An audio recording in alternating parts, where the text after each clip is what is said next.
Hello, I'm Toycat and welcome back to the second channel, Geography Video. This is a series where I talk about geography and the world and stuff. And today I want to talk about a particular part of geography and a particular part of maps that does come up because I use Google Maps to make these videos. And the thing about Google Maps that you might not realize is it's pretty much the same in every country it operates in. Your Google Maps in, United States or France or Sweden or Norway or Finland is going to be pretty much the same experience as I get here in the UK in terms of what countries exist, what capitals exist, all these sorts of things. It's going to give you the same experience, and that's why it never really comes up. However, in a few cases around the world, there actually are some differences in Google Maps, and I want to talk about the one that I realized that made this kind of video inspired by it. I want to talk about the big differences between Google Maps between countries, and particularly I want to talk about the really big difference between Google Maps and countries, because literally you get 3 different versions of Google Maps depending on which country you're in, and I thought that was kind of wacky and worth sharing in today's video. So let's get straight into it, and let's start by mentioning that yes, this is Google UK Maps, just in case, Google US and Google UK start diverging sometime. That's the reason why. So if we one day decide to claim all of the US and just say, that's the UK's 5th country, then, that's why the maps would be different. But for now, all the maps, I guess, across most Western countries are roughly the same. However, when you go to Google Ukraine and Google Russia, you get a big difference. And just saying those 2 countries probably gives you a good idea to why. But if you don't know, basically most countries see the Crimean border dispute, Crimea being this part of Ukraine right here. Most countries see this border dispute as being kind of a complex issue where it was violating international law, but like it's not under Ukrainian control right now. So it comes with this like little, fuzzy jagged line border where it's like, it's under Russian control, but it belongs to Ukraine. So at some point, presumably, it'll be accepted. Like if this does go through, that's big, political debate we could have a whole discussion about. But that's going to happen at some point. But for now, it exists as this fuzzy border on most maps. So here it is again on, if you don't know, on Google DE, German maps. If you check pretty much any country's maps, you'll see that there is a fuzzy border there because, again, it's not really a border. It's not set by the 2 countries, which is really the definition. But again, officially, this is where Russia's, annexation ends and where Ukraine begins, even though this is Ukraine by some definitions. But that's why it's a fuzzy border. That's why it's tricky, and that's why that exists. So, however, there are 2 countries, again, Ukraine and Russia, that have different takes on this border entirely. So every country besides those 2 actually has the jagged border of like territorial dispute. However, Ukraine and Russia, because again they cater to the local markets, I assume, they actually have differences there. With Ukraine not even recognizing that Russia has annexed it, taken it as a another federal oblast city and stuff like that. So they've just taken this all as Ukraine. This is all Ukrainian stuff. Don't worry about it, guys. And if you go to Google Russia, which is this one right here, as you're going to see, then it's actually the exact opposite situation, where not only have they accepted that yep, there's a border there because Russia kind of took over this officially or unofficially, but also it's a hard border because Russia just sees that as, yes, this is Russian territory, it belongs to us now. There was a referendum, blah, blah, blah, blah, blah, blah. Fun fact about referendums again, to point back to a previous video, but that's the reason why they just see a hard border here, and Ukraine sees no border whatsoever. So that means depending on the country you're in, you actually get 3 separate versions of this border,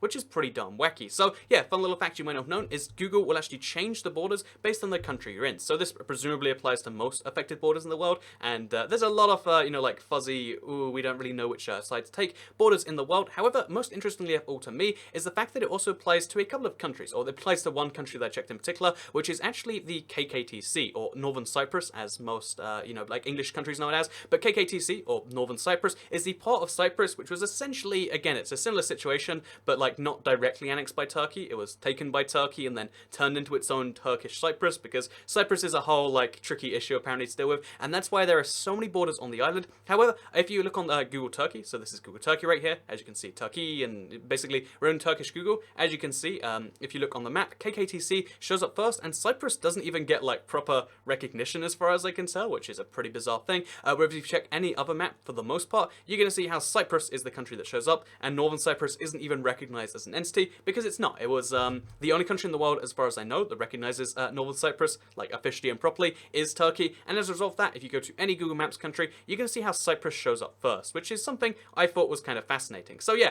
as you can see, that's the same thing over here. You can see Cyprus in Russian, or I won't even bother trying to pronounce it. But yeah, that is a fun little fact about Google Maps. It changes based on your country, and that means that, just in case you're like, I wonder if my country sees some borders differently to other countries, you should check your own Google Maps. And this is something I looked up their statement on. Google just said, like, we work with local mappers to ensure accuracy, and I guess it kind of makes sense. Like, it seems even on the surface, like, wait, they're lying to Google Russian users, that's just a hard border. But as far as Russia, the state is concerned, that is just the hard border, and a lot of Russians probably agree, like, yo, yeah, we annexed we got a new island recently, isn't that great? They have, there's a bunch of reasons and justifications for both, whereas Ukrainians just see as like, wait, we just got invaded and everyone's accepting that. So, both these sides see their side of the conflict on their maps. Google is just catering to the local taste, in a way there, and then everyone else is just like, we don't want to even deal with that issue. So instead, they get the fuzzy border of like, oh yeah, there's something crazy's going on there, but we're not taking a side. But in Ukraine, they obviously want to take the Ukrainian side to cater to the Ukrainians, and in Russia, they want to cater to the Russian side by just saying, oh yeah,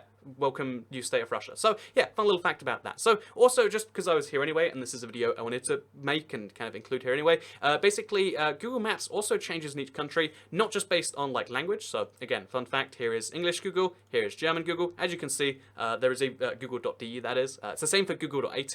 You see how the map changes, and it changes to be German names. So Österreich and Deutschland and Frankreich and, all these different countries, they change from being their English names to their German names, and that makes sense. You're in Germany, you probably want German names for countries. However, the other countries I checked today, and a lot of countries outside of like the major European languages, actually have a different system entirely. So Ukraine, you can see Ukraine is in Ukrainian, but then every other country is in its local language. So Polish in Poland in Polish, you got Germany in German, and then they also have their name in English for some reason. So that means that they have Ukrainian local language, and then also, I guess Ukrainian's local, but still, they have local language and then English. But interesting enough, Russia does that, just shows, Russian word for every country. They're really long and confusing, and you're just like, oh, I guess here's the name for my country in Russian. And yeah, but interesting enough, it then changes back on the city level, where Russia then does the local name with the Russian name, whereas Ukraine just does on the city level, as you can see right here, just the local name. Again, I thought that was fascinating, and maybe you do too. So yeah, basically,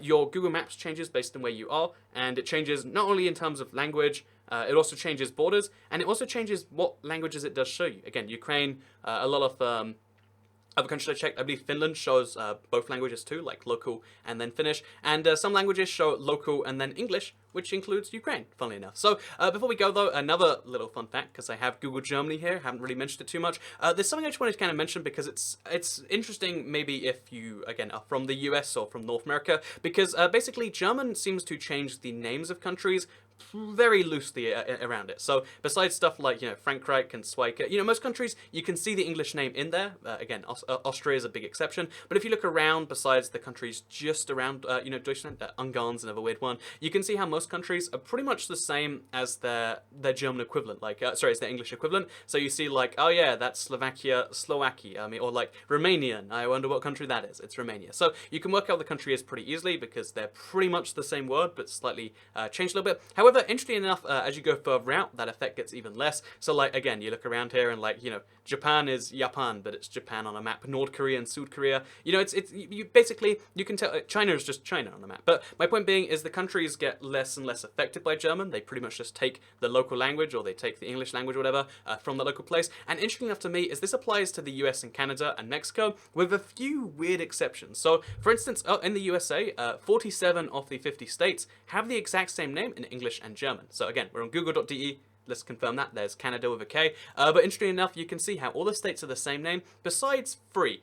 There's North Dakota, South Dakota, and Californian. And, you might think, like, well, that makes sense. You change North Dakota to North Dakota, and, South Dakota to South Dakota. Whatever, that makes sense. California's a bit of a weird one. But, the weird thing about these, though, that makes me go, wait, what? Is the fact that the other 47 states actually have a North and South in them, so in English. So you say North Carolina and South Carolina in German, but you then say North Dakota and South Dakota. And it's the same thing also with New York, which, again, new is a word which you can say in German, and there's Neue Fundland here, apparently, and then there's New York here. So, yeah, just interestingly enough, for some reason, some states get their English names in German, and some get their German names in German. And just while we're here anyway, similar enough fact is that Mexico and Mexico City, again, it changes to a K, even though New Mexico has a C, so again, WTF again. But then also Mexico City, it's called Mexico Stad, so it's the same name, but they change it a little bit. And it's just weird that like every now and then this happens to languages, but not all the time. So something you might not have realized if you are an English speaker, like myself. I mean,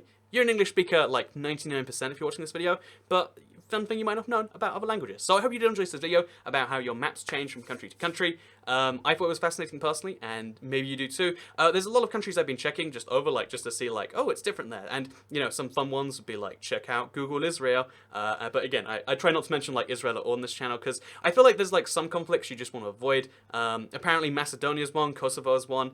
Kosovo you got to be, like, a little cautious about. Macedonia you're really cautious about. Really the Balkans, you just, like, you try to take a few steps back. But Israel's like, you know, you run away from the room and you try to get as far away from that building as you can. And yeah, I hope you did enjoy this video talking about this stuff. So with that said, second channel, don't care, goodbye.